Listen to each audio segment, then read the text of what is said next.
You might think you're just being overly sensitive, too independent, or bad at relationships.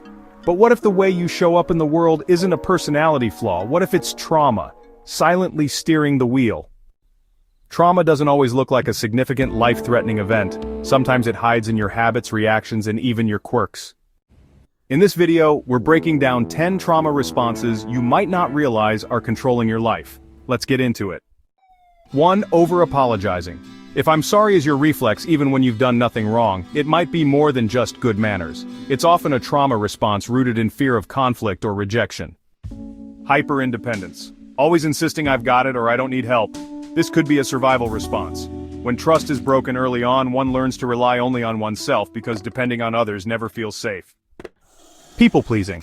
Are you saying yes when you mean no, hiding your needs and constantly putting others first? That's not kindness. That's trauma trying to keep you safe by avoiding disapproval or abandonment. Emotional numbness. You're not just chill. You're disconnected. Trauma can teach your nervous system to shut down feelings altogether. It's your body's way of protecting you from being overwhelmed. Constant overthinking. If you replay conversations for hours or obsess over how people perceive you, that's not just anxiety. It's your brain trying to control outcomes in a world that once felt unpredictable. Avoiding conflict at all costs. Do you freeze, shut down, or shut people out when tension rises? That's a trauma response. Once upon a time, conflict wasn't safe, it was dangerous.